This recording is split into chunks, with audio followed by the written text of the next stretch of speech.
and thank you all for joining us today. My name is Helen Novak Lauscher, and I'm the Associate Lead of Digital Emergency Medicine at UBC. I lead an interdisciplinary research team that works on projects related to digital health in health service delivery and education, clinical trials, participatory community-based health research, and program evaluation. So when my team got the opportunity to develop a proposal for a digital health literacy program for kids, I was over the moon. This project was near and dear to my heart, having a background as a drama teacher with a love of all things techie and all things arty, and also being the mom of a middle schooler.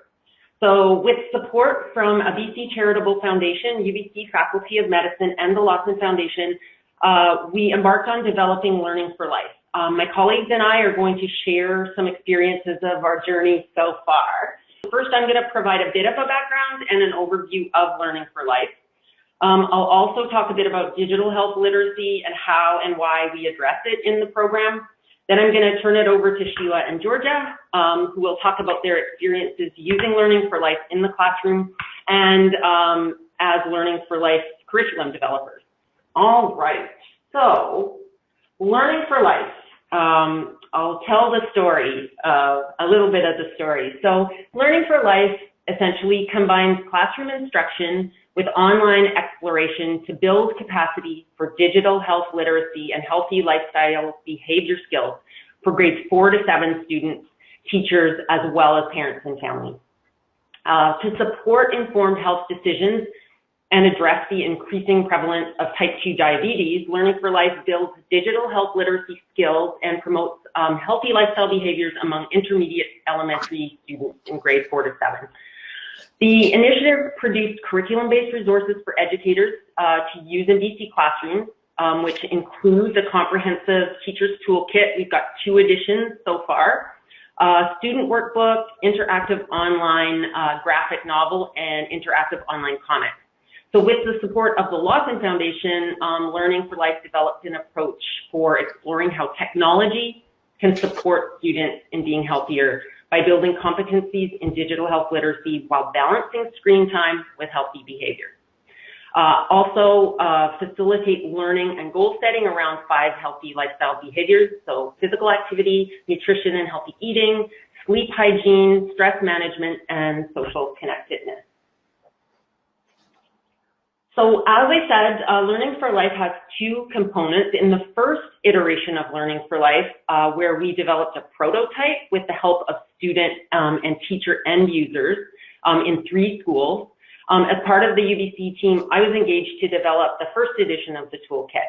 In our current pilot study, Sheila and Georgia co-authored a new and improved 2nd edition with new and expanded health content, and both are available on the website. Specifically, the resources are made up of that toolkit for teachers. There's a facilitator's guide. It can also be used by health educators or people doing community type programs. There's lesson plans, in-class and take-home activities, and other extension activities, resource lists, reading lists with reviews and links, just a whole bunch of resources. There's also, as I said, interactive online graphic novels. At the bottom there on the screen, you can see that's a screenshot of the website with the 3 online comics there that we have. And they're designed to accompany the facilitator's guide for kids to explore the content being taught in class and really to serve as that centerpiece example of a digital health tool, so the medium being the message. There's also on the website, when you go to download the tools, survey, where teachers or others can give feedback for ongoing improvement of the tools. And I think so far we've had about 600 downloads to date, so that's good. I should say the activities that were developed have all been mapped onto the core competencies in the BC curriculum, and just want to underline that it's designed to be flexible, so teachers can pick and choose activities, do not have to complete everything in the book in a sequential fashion to get value from the material, and they can be adapted to student needs or areas of content already being covered in the classroom. So why did we focus on digital health literacy? Not just because I work in a digital health office and it's just very fascinating, but Really, digital health literacy or e-health literacy means being able to use technology devices like computers, smartphones, whatever, to be able to search for, find, understand, and assess the quality of health information and apply that information to be healthier. So to be able to get the benefits offered by digital health, people need to know what's available, where to find things, how to use the tools and resources, and how to evaluate the quality and fit with their needs. So why is this important for this age group? Childhood is a crucial time to shape health-related behaviors. Interventions during childhood can establish enduring healthy habits and curtail future incidents of chronic disease, including type 2 diabetes. Interventions that foster competency in digital health literacy can build foundational skills for kids to use throughout their lives to stay healthy. Currently, a lot of health education material of this nature is geared to ages 13, grade 8 and up, more the teen years. Trends indicate that kids are going online earlier and spending more time there. So Learning for Life fills a gap in educators' repertoire of resources teaching healthy behaviors and digital health literacy, specifically to students in the elementary years. So the fun stuff. We developed the tools based on a holistic framework of digital health literacy that includes 6 literacies: traditional literacy and numeracy, computer, media, science, information, and health literacy. So taken all together, these combine to form the foundational skills required to fully optimize people's experiences with digital health. So the Learning for Life toolkit is framed around and addresses these 6 literacies through a combination of content and activities. So first, foundational to it all is health literacy, which of course relates to the skills required to interact with the health system and engage in appropriate self-care. Health-related content that's covered here helps build the foundation for kids to be empowered to maintain their health as they become older and become adults. Computer literacy is the ability to use computers to solve problems. Well, my daughter is great at using technology to solve problems, like how to find a recipe for slime, how to solve the problem of being bored, finding instructional YouTube videos for how to do gymnastics moves, those kind of problems. But Learning for Life directs these skills towards solving health problems, building on kids' competencies in tech to branch out to new areas, namely health. Learning for Life is also designed to foster media literacy, the combination of cognitive processes and critical thinking skills needed to be applied to media and the messages that media deliver. And in the internet world, an information literate person knows how knowledge is organized, how to find that info, how to use the info in such a way that others can learn from it too. If you kind of envision the internet as a big library with search tools like Google and a catalog of over 8 billion resources, the need for internet users to know how to develop and execute search strategies as well as understand how this knowledge is organized is really, really important. Science literacy is the understanding of how to collect scientific data, using methods that are used to build knowledge, discovery, scientific ideas, testing scientific ideas. Students learn about how individual perspectives and experiences contribute to the creation of knowledge through participating in evaluation of their experiences with Learning for Life. And in the prototype development project and in this pilot project, really building in those data collection sessions where we visited the schools or had, or educators collected that data, that was a sort of a living lab of being able to interact and understand how one's own voice contributes to knowledge through research. Finally, traditional literacy and numeracy, essential in the online world. The internet is still primarily text-heavy. Learning for Life provides opportunities to practice these skills and connect them to health-related content, as well as other ways of knowing, like art and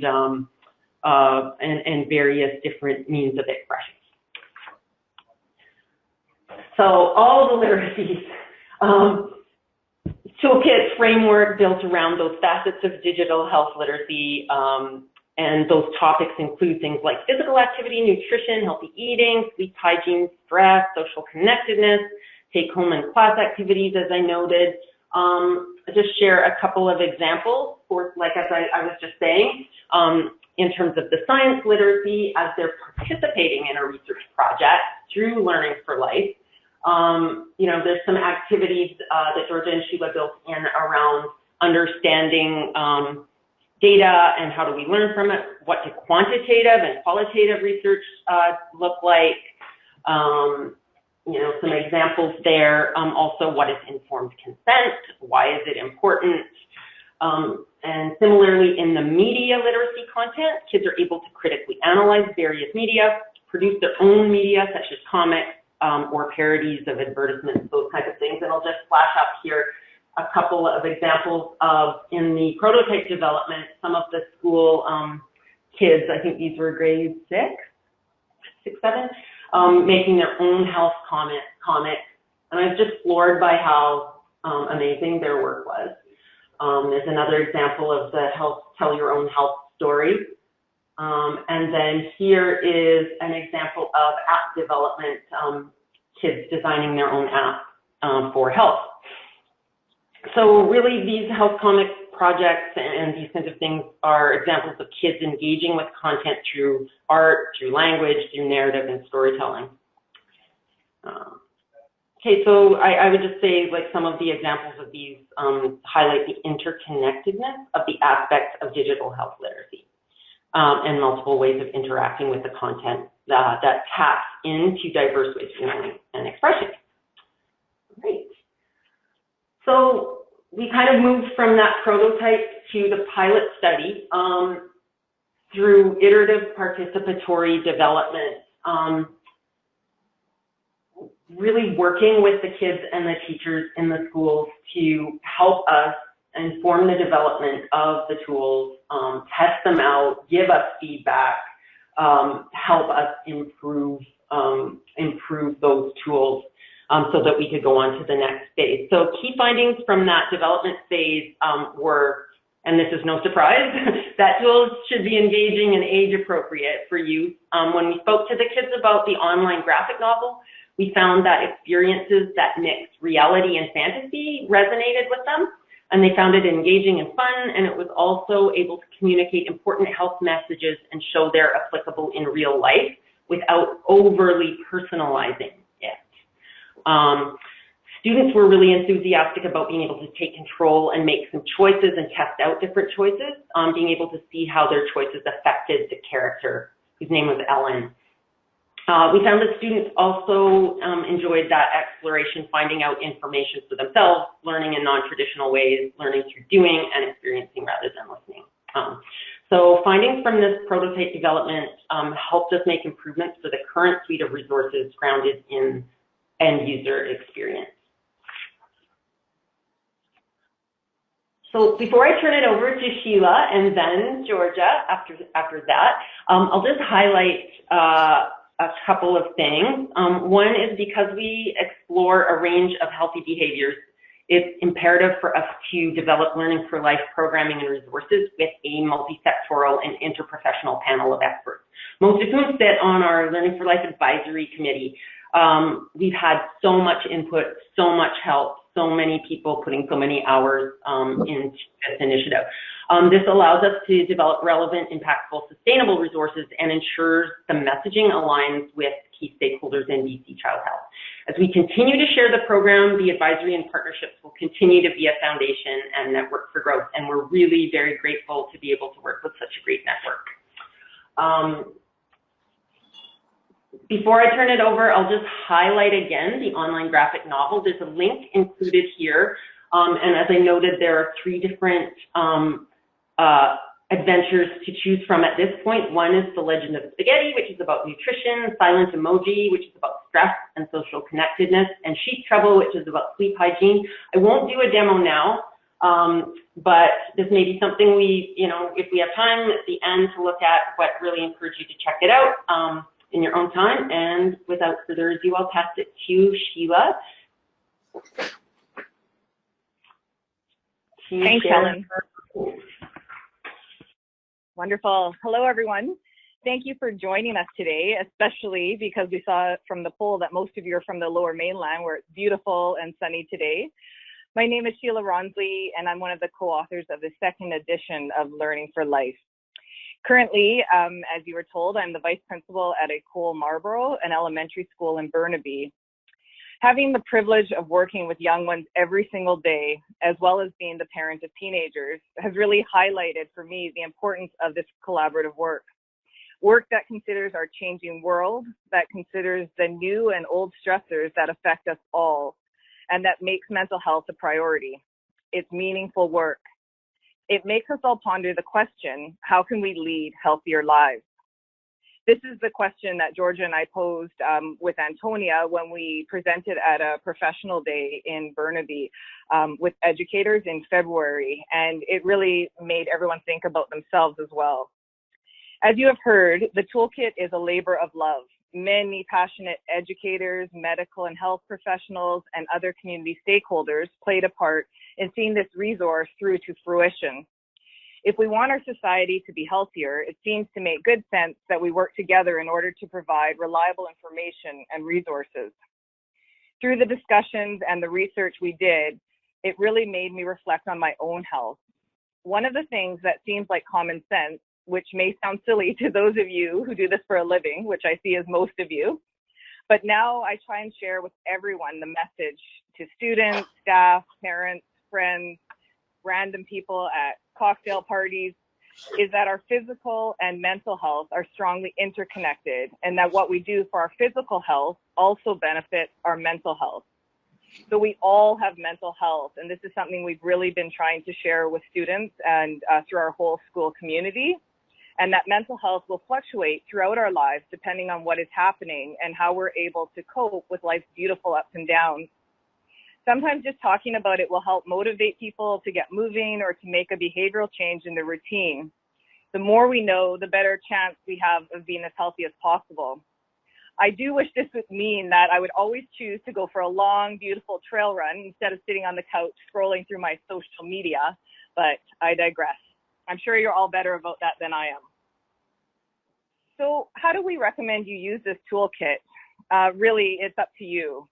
It's designed in sections featuring and exploring various aspects of health literacy.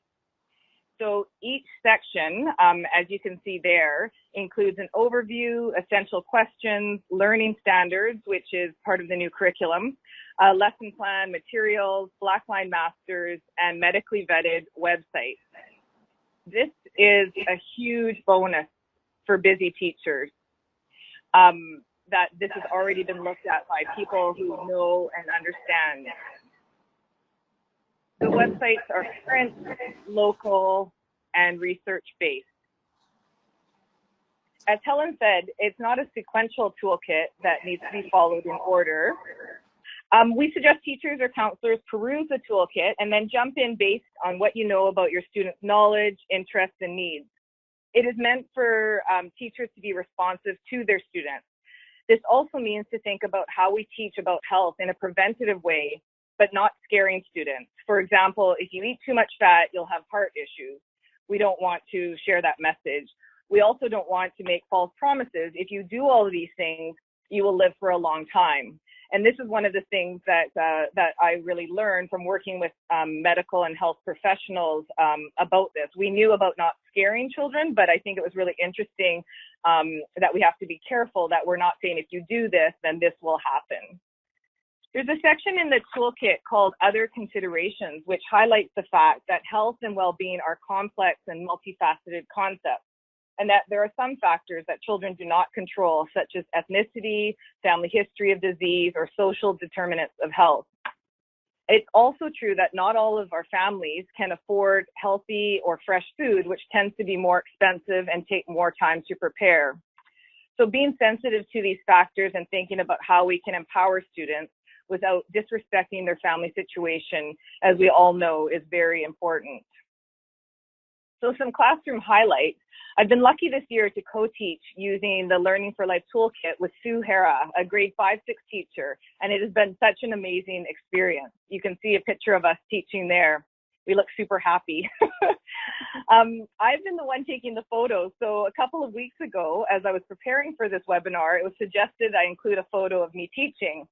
Since we're now doing a lot of our health literacy learning outside, walking and talking, Sue and I decided, we kind of giggled and we said, let's get the students to pose as the perfect class so that everyone would think we're the perfect teachers and that everyone watching the webinar would think that preteen students all sit up straight and eagerly take in every single word we say.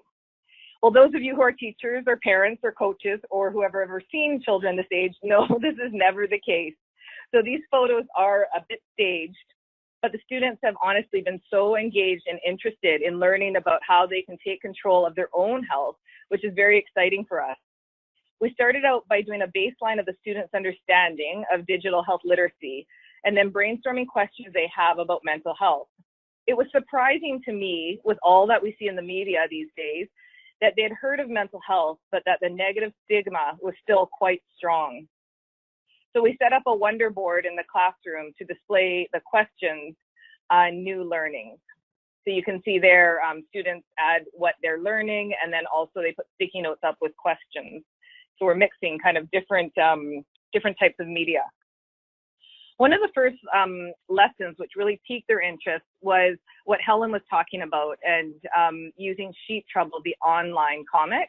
This was from the first edition of Learning for Life, focusing on sleep hygiene. For those of you who are a bit older like me, the online comic is similar to a choose your own adventure style story where the students get to make their choices. So, for example, playing video games late into the night instead of going to sleep early the night before a test.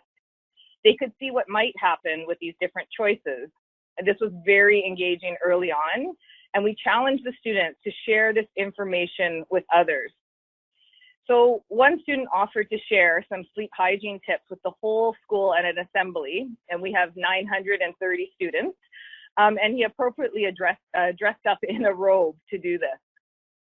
Two other students agreed to teach a lesson to a primary class about the benefits of sleep. And you can see them teaching there and brainstorming with the students about why it's a good idea to get lots of sleep and about sleep routines, all the things that they had learned in their class. We also shared this information with our parent community through our website and through Twitter and through our newsletter. We gave them websites from the toolkit, and the title was, "Are You Getting Enough Sleep?" Because we were trying to catch and pique the parents' interest about what they can do for themselves and their children around sleep hygiene.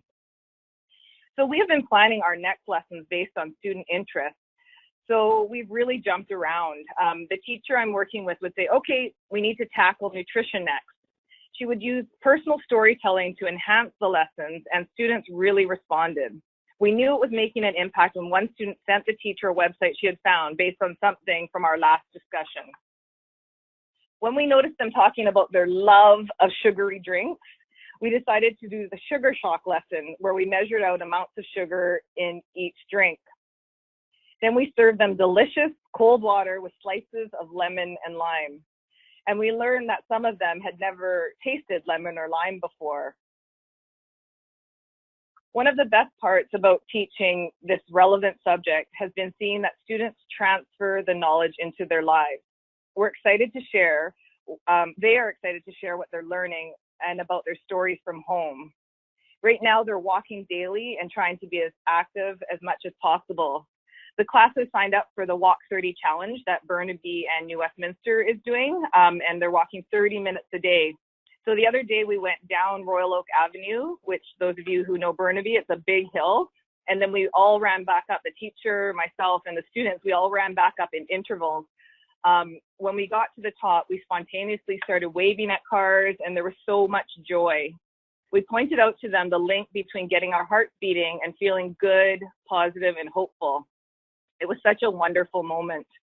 I think because of this background knowledge that they have gained through the Learning for Life lessons, they are really ready to delve more deeply into an inquiry on issues related to their own health. So spreading the word about their learning has been important. They created this wonderful bulletin display in our main foyer for parents and students to learn more about mental health.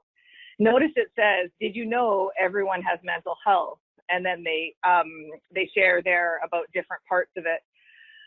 We're working with them to break down the stigma and give students and their families more strategies for good health. It has been truly meaningful work, and I look forward to seeing where they take us next. I would like now to pass it on to my colleague and friend, Georgia Lukopoulos. All right, thanks so much, Sheila. Hello, everyone, and thank you so much for taking the time to listen in today. I'm very honored to be part of this team, and I would like to share with you my experience with co-writing and teaching this toolkit. I'm a teacher in Burnaby. I have been teaching for about 16 years, and most of those years have been as a teacher, as a grade 6-7 teacher. I co-wrote this toolkit using my teacher lens, but as Sheila and I worked through the lessons and researched the websites provided, I couldn't help but reflect on my own life. I have 2 young children, and the 5 critical lifestyle behaviors that Helen mentioned, sleep, eating healthy, keeping physically active, staying socially connected, and managing stress became even more important while managing day-to-day life with work and family. So here you can see a picture of me teaching, and my students are holding up their health goals for this term. I'll talk about them more in depth a little bit later. So we go to the next slide. You can see some brainstorming my students have done in group while exploring the 5 critical lifestyle behaviors. So over the years as a teacher, I am finding that my students want to talk about mental health issues, such as how to manage anxiety and how to keep your mind and body healthy. Perhaps because there's more of an awareness of these issues in social media, or because life has somehow become more fast-paced, or the demands on children are greater. Regardless of the reasons, the more we address health literacy in the classroom, children gain more knowledge of this area. Also, as teachers, we often ask our students to do research projects, but we don't always have the time to see which websites they are using and if they are credible. So all websites, resources, apps in this toolkit have been approved by a panel of experts in the field of medicine, and it makes the research part of these lessons easier to tackle. The toolkit connects well to the physical and health education curriculum for grade 4 and 7. It's mapped out quite clearly in the toolkit, but many lessons also connect to ADSD, math, and other parts of the curriculum. So this toolkit enables students to have these important conversations. I have now taught parts of this toolkit for the past 2 years. I taught it to 2 different groups, and both times I started in different places, and the students' interest and my planning led us to slightly different directions. My last year class really dove deep into their inquiries and wanted more time in this section, whereas this year I have a few students who need more support social emotionally, and I've really focused on the stress management and social connectedness lessons. So I'd like to share with you some of these highlights. So my students really enjoyed learning about Live 5210, an online resource called Live Healthier. I believe this concept inspired the new food guide, and it's easy to remember. 5 servings or more of fruits and veggies per day, no more than 2 hours of screen time a day, and at least 1 hour of active play, and 0 sugary drinks. This seems to be easy for kids to grasp, and they often refer to it when goal setting. The healthy eating part of this toolkit, specifically exploring the old and new food guide, inspired me to cook with my class and talk about food safety and encourage cooking at home, which the new food guide promotes. There are many extension lessons in the section and allow students to create healthy recipes and look closely at what a balanced diet could look like. These concepts are also linked to the online comic, The Legend of Spaghetti. My students also enjoyed the debate. Are you really connected socially when on social media? This year, my students have really enjoyed debating, and this was one of the topics that we explored. The discussion was rich and meaningful. Watching the commercials and thinking critically about advertising was also engaging for my students. Media literacy is so important for today's generation of kids, but also thinking about themselves as consumers and how they can be mindful of advertising and media factors that influence mental well-being and self-identity. They explore questions such as, how will this knowledge influence you as a consumer? What will you do differently as a consumer? The Media Smarts literacy videos provided are also useful when discussing these concepts. And finally, my students also enjoyed creating and sharing health tips on page 86. So using the reliable websites and sources provided. Some of the tips they provided were around why sleep is important, what happens to your body when you don't get enough sleep, how to create a good sleep schedule, how to manage anxiety and stress in the moment and long term. So focusing on things like going for a walk in the forest, talking to a trusted adult, having quiet time, or using the meditation app. So just this week, we worked on one of the lessons called I'm All Stressed Out, Reflections with a Friend, which allows us to change negative self-talk to a more positive way of seeing things. If the students had a hard time changing the negative thoughts to positive, we talked about asking questions instead, such as, if the negative talk was, I'm not going to get better at this, instead ask, do I need to ask for help? Who should I ask? What can I do to make my work better? So there's a close-up of two examples there you can see. It's truly amazing how much, especially the age group that I teach, grade 6 and 7, how much negative self-talk they do. And they were really honest about sharing all the negative self-talk that they do on a constant basis. And, you know, it's really important to explain to them that it's a mindset, and it comes with practice. The more we talk positively to ourselves, the more naturally it'll come to us. And we're adults are just as guilty of that as well. So I noticed there's some teachers listening. So just a note for the teachers, as an organizational piece that might be of interest, is before diving into this toolkit, I did two specific things. I first created health groups. Just like we create literature circle groups, I created groups, and these are posted in my classroom. So if it's time to research, discuss, or explore, I just say, turn to your health groups, share, and then report back to the rest of us. I also displayed our learning, just like Sheila did, on either a board in the classroom, or we use the hallway bulletin board. So the toolkit is meant to not just talk about social connectedness, but engage in connection while exploring these health-related concepts. All right, the next slide talks about goal setting. The toolkit emphasized goal setting, which connects well with the core competencies. This is meant as a reflective piece. Teachers can pick and choose what works for their students. Sometimes I ask my students to goal set and share with their health group. Sometimes they had to write down their goals, set specific plans to achieve their goals, and reflect on progress. Sometimes they just posted their goals and we shared them in community circle. The goals are not meant to judge students if they did not meet their goals, but allow them to be mindful of them and to reflect on what they want to work on. So along with goal setting, there are also many tracking activities where students can track their sleep, diet, technology use, and how many sugary drinks they consumed. Again, I collect these to see their completion of work, but not to judge and make them feel bad about their honesty.